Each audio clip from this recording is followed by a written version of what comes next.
Gita, we read that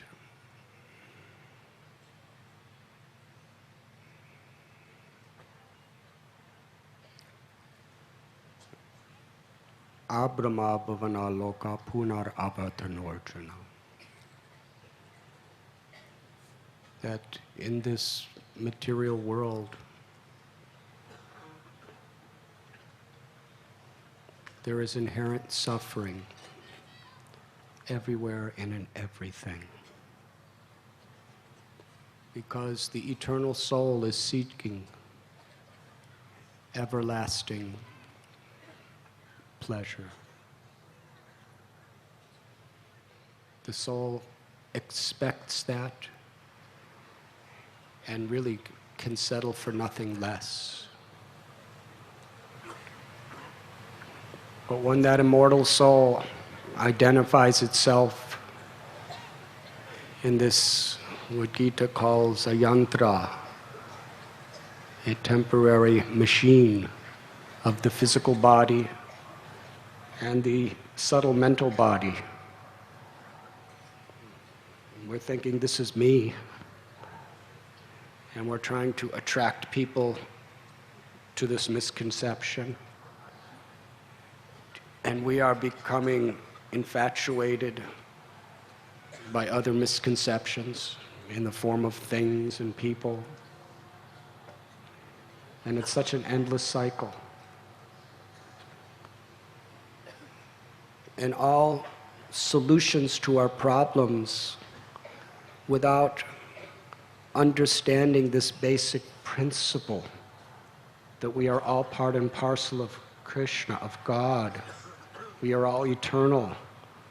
Our real happiness is in the love between the Atma and the Paramatma, Krishna. Our solutions are like putting some wood in a fire. The fire is hungry. It's yearning for fuel. When you give it fuel, the fire temporarily goes down, but then it flares up as soon as that object is consumed. Prahlad Maharaj tells in the Bhagavatam that the solutions to the problems of this world, without reference to spiritual knowledge, the solutions in due course of time will create more complicated, difficult problems than the original problem. And this we find everywhere. It's nothing new. It's the very basis of suffering. We try to solve our problems by exasperating the problem with so-called solutions.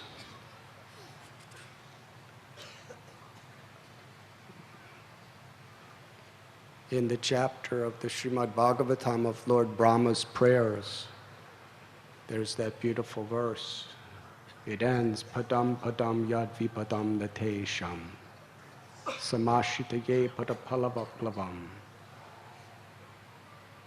That when one seeks shelter of the lotus feet of Murari, the name of Krishna is Murari, which means he's the killer of the Mura demon. And so oftentimes, devotees address Krishna in this way. In the Bhagavad Gita, when Arjuna was very confused and perplexed about everything that was happening around him, he was incredibly intelligent, talented, from such a high birth. But the Gita teaches us in this first chapter that whoever we are, whatever we know, we are going to be put into situations that are just beyond ourselves.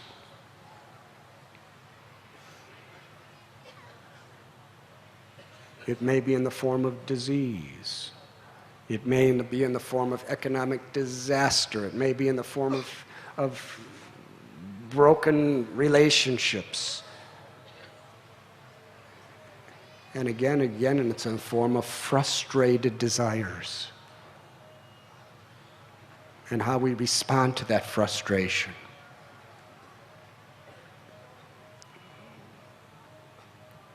The demon of ignorance, forgetfulness of who we really are and what we really want. That cloud that blocks us from our true self-interest is like a demon.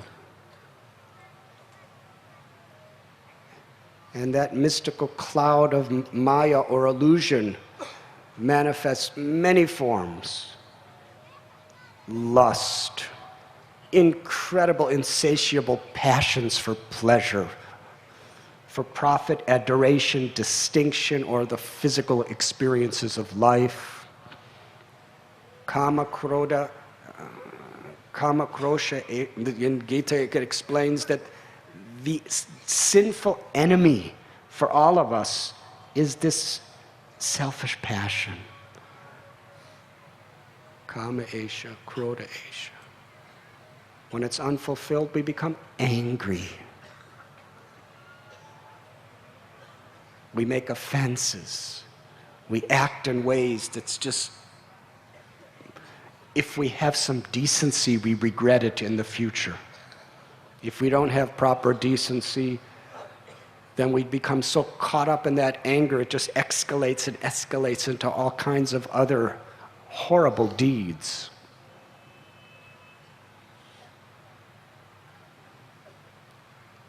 Lust, anger, envy, arrogance, greed, illusion.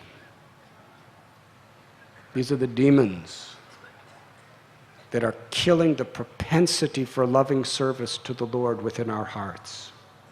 They're all born of avidya, ignorance. So Krishna is Murari. He slayed so many big demons like Aristasura, Vatsasura, Bakasura, Shishupal, Kamsa, Hiranyakashipu, Hiranyaksha, Ravana, Kundakarma.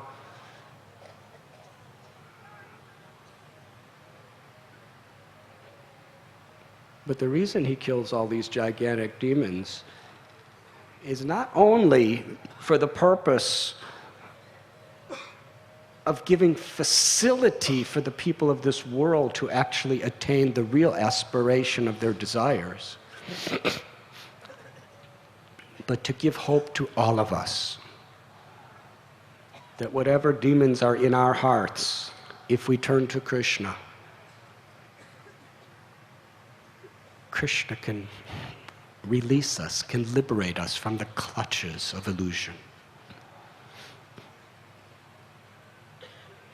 And these histories are full of messages. Because in each one of these avatars, the asuras that were causing so much illusion and corruption in the world were beyond anybody's ability to control. All of these demons that we just named, not only the sages or the rishis or the common people, but even the most powerful demigods could not stand before them. Ultimately, the only solution was to totally humble themselves and cry out to Krishna. Murari.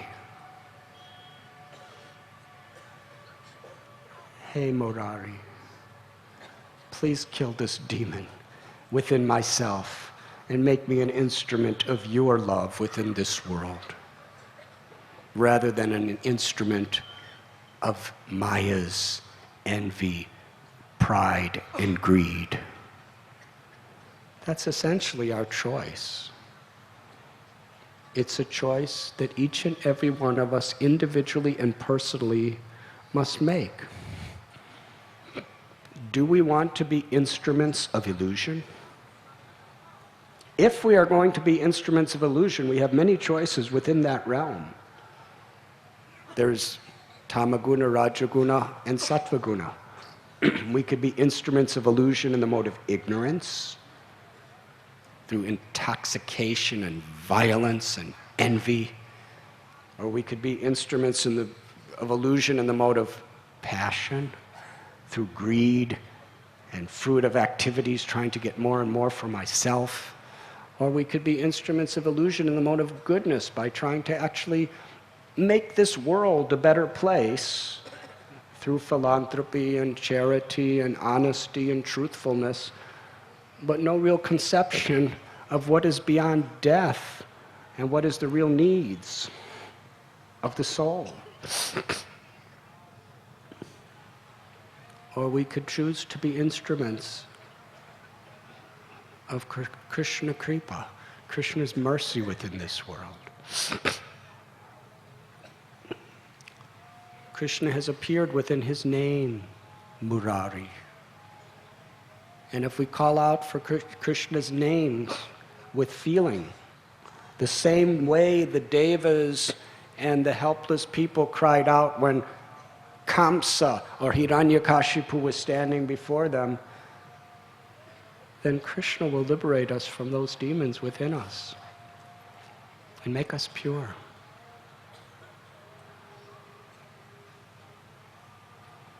Those who take shelter of Murari, even the fathomless ocean of complexities of this material existence, it's described to try to liberate oneself from the sufferings of this world is like trying to swim across an ocean. Now, a champion, great swimmer who has trained his body or her body in fitness may be able to go 10 or 20 or even 30 miles farther than you and me. But what difference does it make in the ocean? It's thousands of miles. And the Bhagavatam describes trying to cross this ocean with the help of other people who are covered by the cloud of illusion is like grabbing on to the tail of a dog who appears to be a really good swimmer to cross the ocean. It can give us the false hope. Look at this dog is really swimming good and I'm holding on and I'm not really endeavoring so hard. But you're both going to sink. Another example is trying to take shelter of the philosophies and the sciences and the people, however ornamented they are with degrees and with skills and charisma. It's like trying to cross the ocean by boarding a boat made out of stone. Even if that stone boat has jewels on it and has flags of our nation sailing above it in the wind, still it's stone, it sinks. But if we just take shelter of Murari, then that vast ocean of material illusion is reduced in size to the quantity of water contained in a hoof print of a small calf. Not even a cow. The Srimad Bhagavatam says a calf. They're so little and tiny and small, and calf prints, when you see them, they're like little baby prints.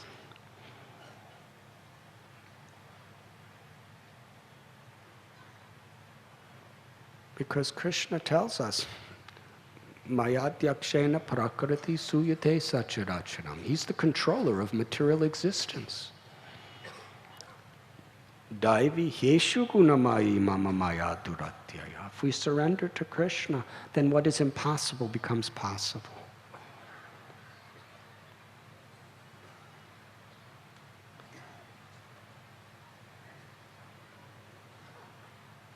The time that we spend by our free will within this world is very much what does determine the nature of our surrender.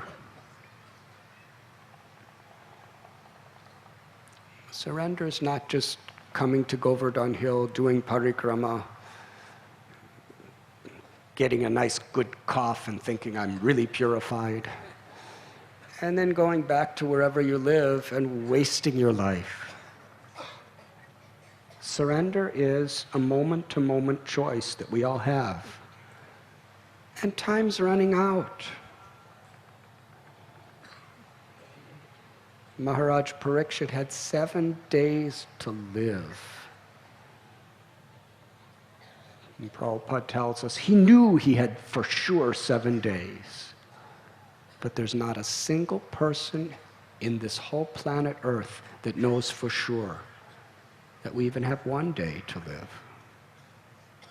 Padam padam yad vipadam natesham. There's danger at every step.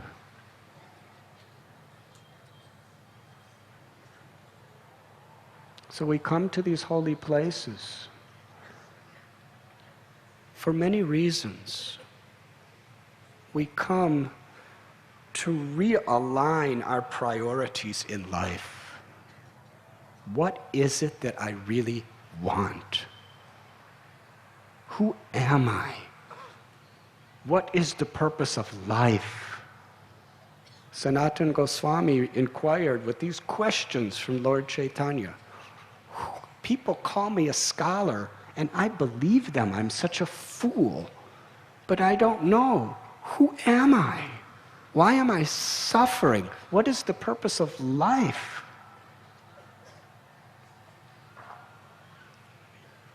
Actual human life is to the extent we are living for the purpose of realizing the answers to these questions. And it is true that this world, whoever we are, it's very entangling. Even if you're trying to be nice, there's so many situations beyond our control that can make us really nasty people. Circumstances, anxieties, threats, fears, or just basically apparently good people doing nothing about the real problems. Birth, old age, disease, and death. So it is one of the primary recommendations, or let us say principles, of every great religion, and we're especially speaking about the Vaishnava Dharma, to go to holy places of pilgrimage with holy people, to realign our priorities. And by Krishna's grace, when he really wants to reciprocate with sincere prayers, or even if your prayers aren't so sincere, Krishna may reciprocate by somehow or other pushing you to become more sincere. Krishna gives us austerities.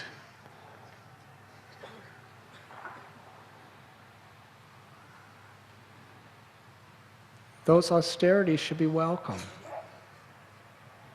Tapo divyam putraka yenapa. Human life is meant for tapasya, austerity. That means to be willing to endure and welcome and accept inconvenience, difficulty, or even suffering for the higher cause of self-realization.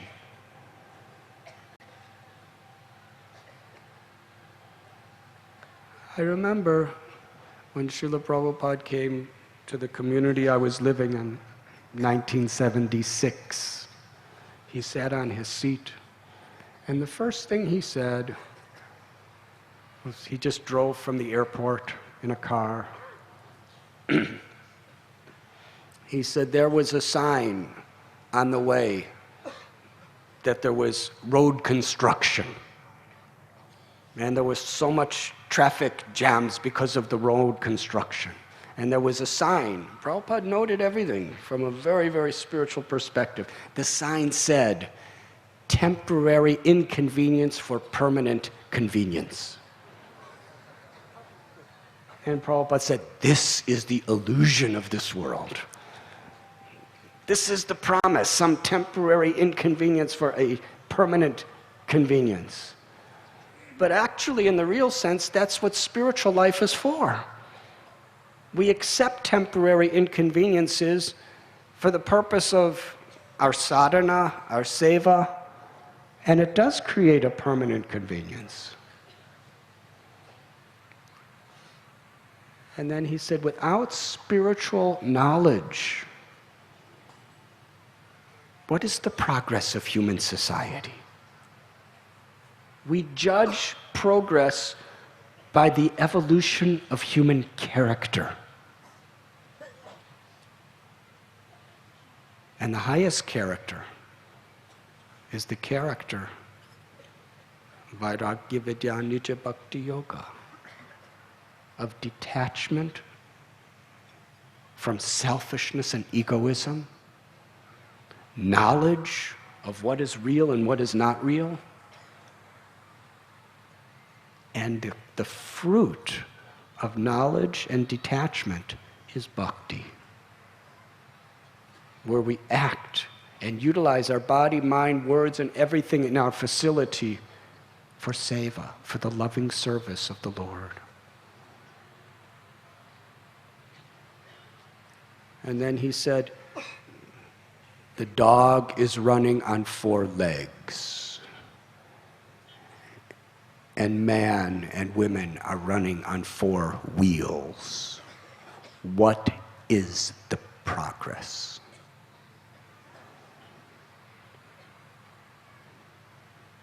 Recently, I was invited to give a lecture at the Ford Motor Company at their international headquarters in Detroit, in America. And I was thinking of this example. After my lecture, some of them liked the lecture, I guess, so they took me on a tour to show me all the different things they were doing and how they're designing the new cars, and I had to sign a vow of secrecy. I can't tell you what I saw.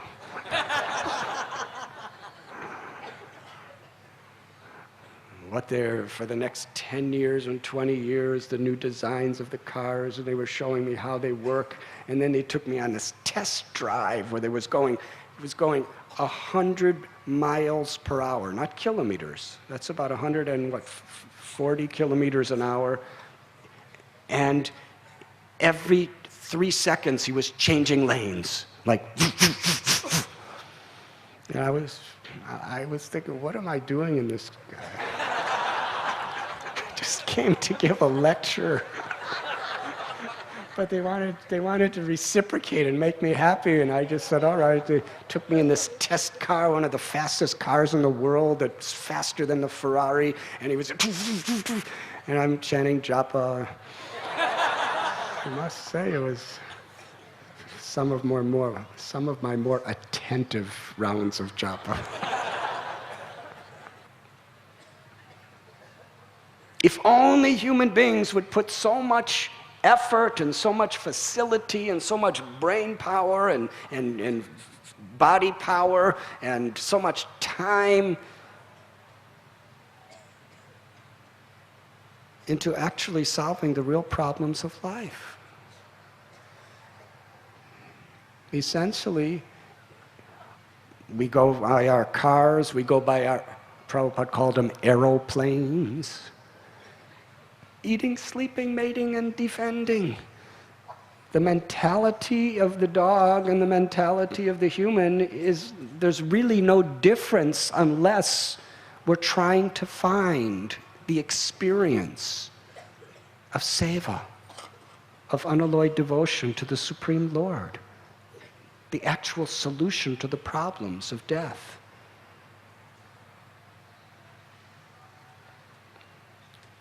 We come to holy places with holy people to remind us of this, to realign our priorities in life, which are inevitably going to be distracted wherever we are. What to speak of living in a house with a family, taking care of children, or children having to deal with parents and brothers and sisters, and then you have to get a job or you're going to school. So many distractions at every step. But if we have strong sadhana and strong association, we could keep that direction. We could keep that connection to Krishna. And coming to holy places really help us to do that. Coming to a holy place also very much strengthens and revitalizes our faith. Because in the holiest of all holy places, Vrindavan, every single speck of dust, every leaf on every tree, every stone on the mountains or on the ground, the very air that we breathe, whatever is mixed in it, still, the basis of that, it has been absorbing Krishna's eternal lila and absorbing the meditation and the prema, the pure love of all the acharyas and all the saints and great souls over the thousands and thousands of years. And all we have to do is tune into that, and we can get immense benefit.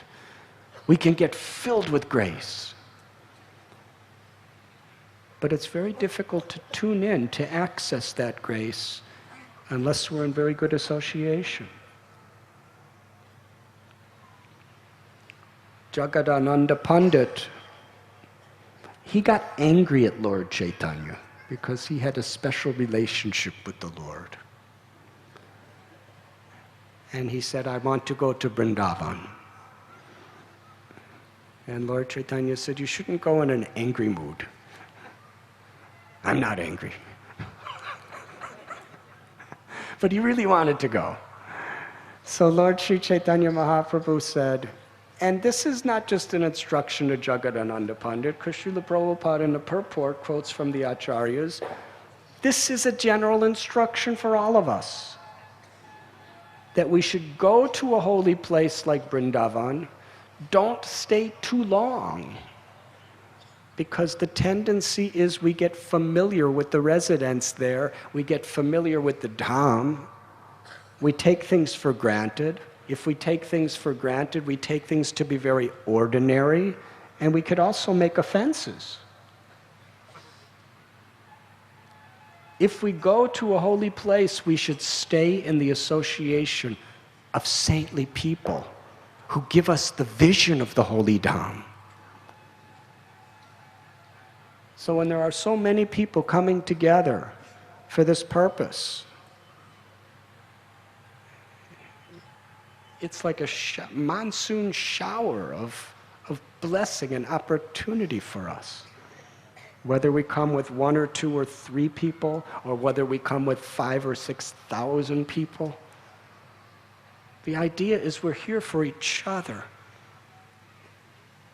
Whatever contribution we make in our sincerity, in our prayer, in our enthusiasm to hear, enthusiasm to chant, enthusiasm to go to these places and pray and beg for mercy, enthusiasm to serve, then we're contributing to an incredible energy that uplifts ourselves and uplifts everyone else. And in that association, we are uplifted. grateful. Our cooks, Gauranga Prabhu, Radhaballabha Prabhu, and so many others. Yesterday we were discussing the pot washers. Today we'll say little something about the cooks. The prasad speaks for itself. There's not that much I could say.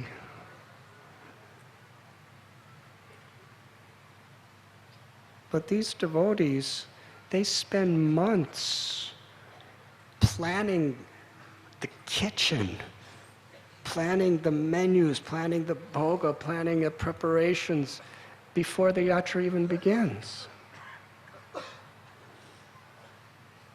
And what Bamsidhari is, he's who set up all of these railway systems? Huh? Venudhari. Huh? Incredible. He's an engineer. Gauranga Prabhu is an IIT engineer. Radhaballabha Prabhu is an IIT graduate engineer also. And their pot washer has a master's degree at IIT as an engineer. This is the hierarchy. Those who have bachelor's degrees are the cooks, and those who have master's degrees wash their pots for them. Now, for me, who only has one semester of a junior college, I'm fascinated by watching all this happen. And they're all coming to me for guidance. This is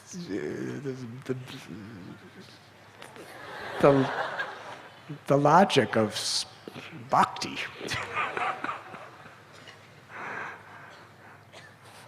And Govinda Prabhu, if he just glances upon any of them with dissatisfaction, they tremble. And Govinda Prabhu, did you ever go to college?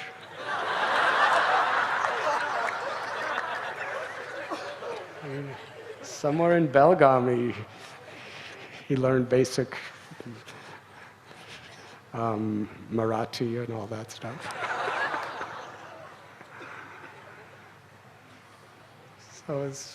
But these cooks, Venudhari, yes, he spends so much of his energy creating a railway system. How many of you have seen the kitchen, the railway system they have?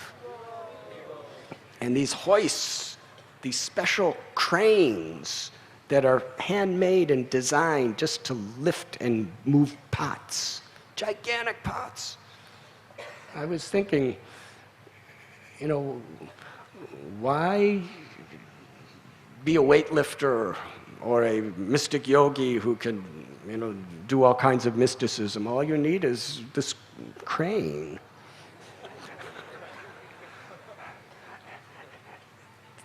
This pot of sambar today, I was seeing, how many gallons is the pot when it's full? Nobody wants to tell me. Loudly?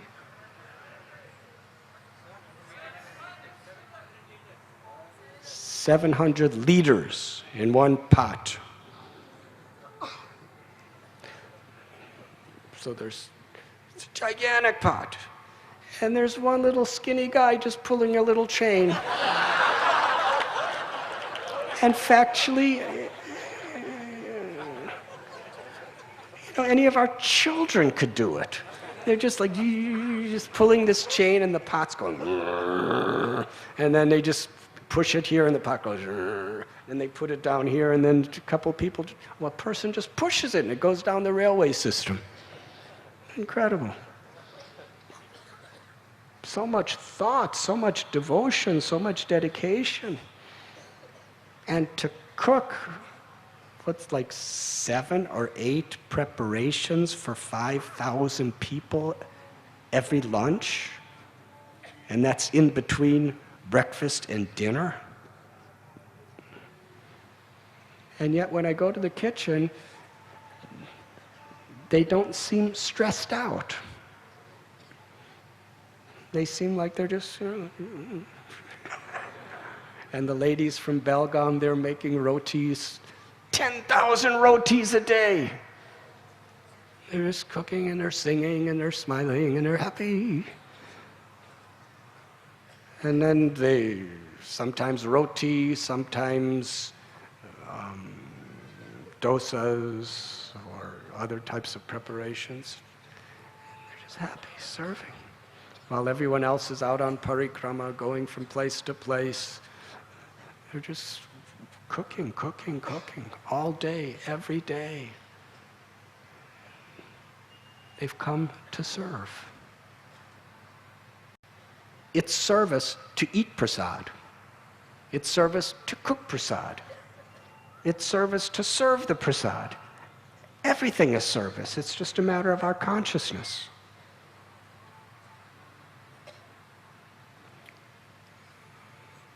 So we come to the holy places to become spiritually surcharged.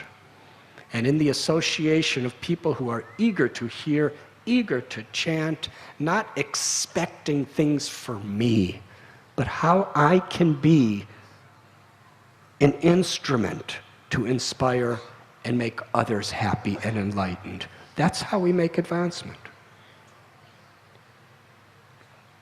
If we come to a yatra expecting, what am I going to get out of this?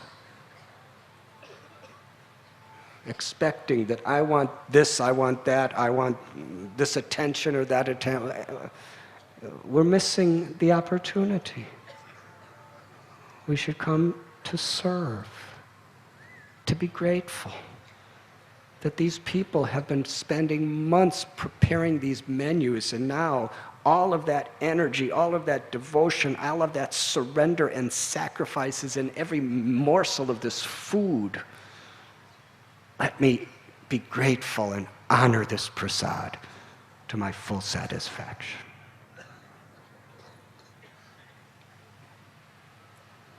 Now, if you think it's difficult to get resituated in your new rooms between Vrindavan and Govardhan, put yourself in the person who, in the team's position that for so many weeks and weeks and weeks had to arrange all these rooms. They start a year before. Where we're going next year for our Kartik Yatra, we have to start planning the rooms before the end of this yatra. Otherwise, it's too late. These people are working for a year. And what to speak of getting the buses, and in India, whatever people in the West say about India's booming economy, the buses in India are still Indian buses. And the challenges are still the challenges that have always been. They're going through tremendous amount of any anxiety that you have comes upon them. So to just appreciate what so many people are trying to do, just to be grateful, we make great spiritual advancement. And not only that, when we're grateful, we become happy. Gratitude brews happiness. If we're ungrateful, we cannot be happy. Because an ungrateful heart is always expecting something else, something that is according to my own egoistic conception of what should be.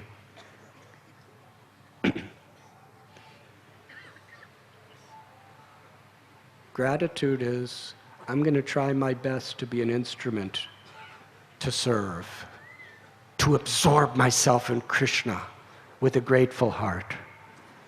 And then whatever may come, it's beautiful.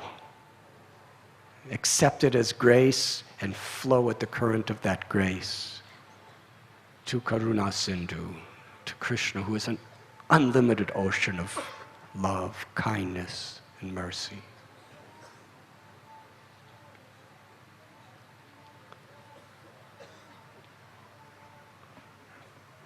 For many years, Shamdasji, Hare Krishna, Jai Shri Mohanji. For many years, it has been a dream to base our yatra at Govardhan.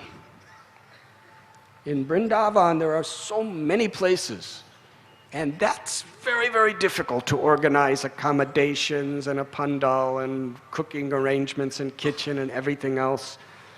And then we had an idea a couple years ago, half the yatra we should do in Vrindavan and half at Govardhan.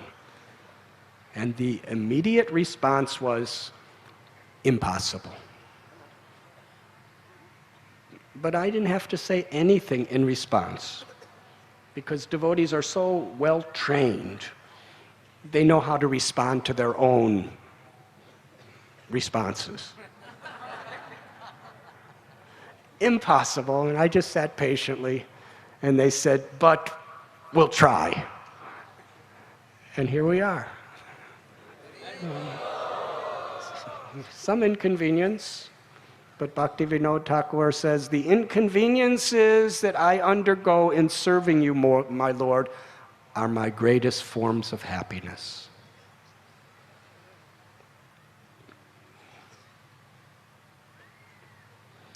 Yesterday, we were guiding all of you on a meditational parikrama of Shri Giriraj. And do you remember where we left off?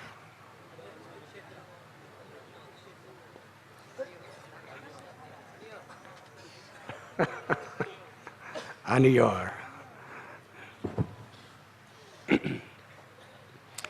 Now, tomorrow, beginning very early morning, we're going to be preparing bhoga to offer to Shri Giriraj. We'll bring the bhoga right, actually, to the lotus feet of Shri Giriraj and offer to Govardhan mountain.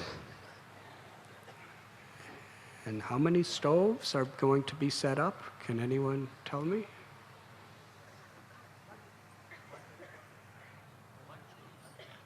There will be 150 stoves set up in a field.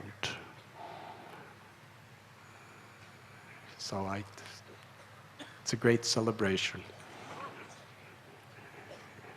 And there'll be so much nice smoke from the wood of Vrindavan and the cow dung patties of Vrindavan that will purify our lungs and purify our eyes and purify our hearts. And then we'll take all of those offerings and offer them to Shri Giriraj. And we're doing this following in the footsteps of Krishna and the great acharyas, Madhavendra Puri, Sripad Vallabhacharya. They offer this anukuta, mountains of bhoga, to Shri Giriraj. And we will be doing it in what is called Anakuta Kshetra, between Dana Nivartan Kund and Shankarshan Kund. So, going back to our parikrama, we come to Govinda Kund. Here, as we described on the day of Sri Govardhan Puja, after Indra, the most powerful deva in the region of Swargaloka, he received such special mercy from Krishna. Konteya pratijanehina me bhakta pranashyati. Krishna promises in the Gita. In fact, he tells Arjuna, you promise, I will protect my devotee. Aham bija pratapita. Krishna is the Supreme Father and Mother of all living beings, and he especially takes concern for his devotees. How Krishna protects his devotee is not necessarily according to the order form that we may fill out. Krishna gives us what we need. if what we want is what we need, He may give us that too. Indra has a very, very powerful service, but like so many devotees, historically, big or small, the more we gain prominence, the more we gain expertise, and people begin to honor us, the more we're vulnerable to the basic anartha of Maya, which is ahankar, the ego.